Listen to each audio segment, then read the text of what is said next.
Election करवाने के बाद इलेक्शन कमीशन ने कह दिया है और यह कहा जा रहा है कि 2 महीने के बाद इलेक्शन जम्मू कश्मीर में हो जाएंगी। इसी के साथ भारतीय जनता पार्टी की गंदी राजनीति भी शुरू हो चुकी है। कल बीजेपी के जो नड्डा साहब हैं उनका यहां दौरा हुआ और एक मीटिंग बीजेपी की ली गई। उस मीटिंग में यही चर्चा हुई, अपोजिशन के लोगों को दबा दो, कुचल दो, मसल दो। और सबसे पहले हमारा नाम आया उसमें, हर्षदेव को किसी न किसी तरीके से रोक लो,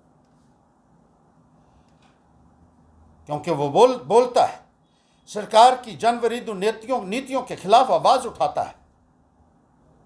और भारतीय जनता पार्टी को ये कबूल नहीं है कि कोई भी उनकी नाकामियों को, उनकी कमजोरियों को, उनके भ्रष्टाचार को उजागर करे, लेकिन हर्षदेव करता रहेगा। इन्होंने मीटिंग की कि इसको किसी तरीके से दबाओ। आज आकर यह फैसला लिया कि हर्षदेव की सिक्योरिटी किसी न किसी तरीके से वापस ले लेनी चाहिए। पुलिस वालों को आदेश दिया और मेरी सिक्योरिटी के लोगों को वापस बुला लिया। मुझे आपकी सिक्योरिटी की जरूरत नहीं है, मैं तो ईश्वर मेरे साथ है, क्योंकि सच्चाई के ऊपर मैं चलता हूं।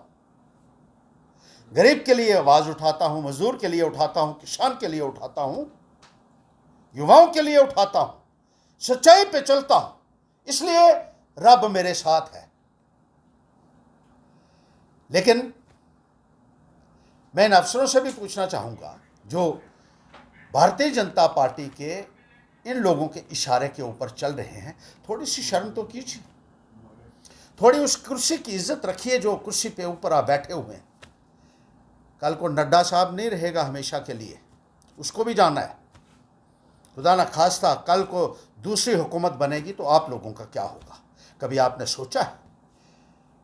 जो आप पूरे तरीके से समर्पित कर चुके हैं, कुर्सी को दागदार आप कर रहे हैं जिस कुर्सी के ऊपर आप बैठे हो।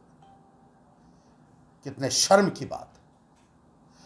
और हमारा ही एक पार्टी का बीजेपी में गया, उसको कोई 10-12 PSO दिए हुए हैं, 5-6 आदमी उसके घर में हैं। जहाँ तक कि बीजेपी के लोग हैं जिनको दूध धोने के लिए, गायें भैंसें चराने के लिए भी उन्होंने SPO रखे हुए हैं और अपोजिशन के लोगों को हरास कर रहे हैं। हमारा एक है जो हमारी पार्टी से गया है, उसके खिलाफ, और देखो किस तरीके से अपराधियों को संरक्षण दिया जा रहा है। उसके खिलाफ 31 केस थे, ये मेरे पास RTI का जवाब है। 31 केस संगीन जुर्म उसके ऊपर थे। अब वो बीजेपी में है। RTI का जवाब आया, उसके सारे गुनाह अब खत्म हो चुके हैं। अब उसके ऊपर एक भी केस नहीं रहा। अब वो बीजेपी में है, माशाल्लाह। बीजेपी में जाओ, सारे गुनाह माफ, सारे अपराध माफ। यही MLA है जिसके बारे में अखबारों में फ्रंट पेज के ऊपर जब खबर छपी थी 16 ex-MLA और मिनिस्टरों के बारे में, जिनको कहा जाता था कि अपराधी और भ्रष्टाचारी MLA या मिनिस्टर है। हाई कोर्ट की मॉनिटरिंग में हो रही थी उनके केसेस में।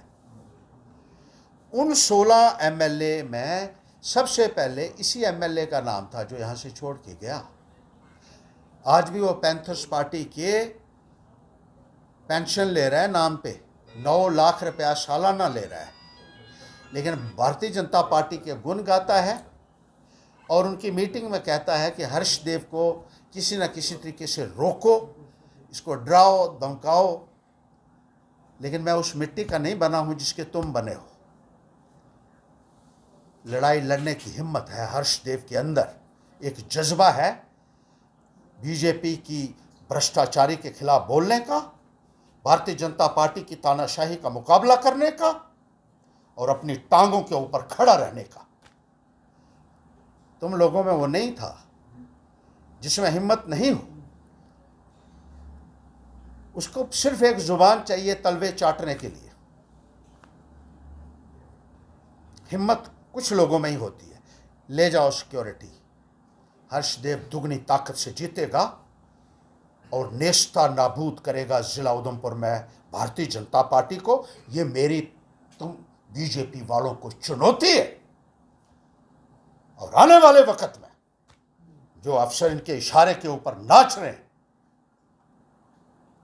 उनको भी जवाब देना पड़ेगा। ये बात वो कान खोल कर सुन ले और अच्छी तरीके से अपने दिमाग में बिठा ले।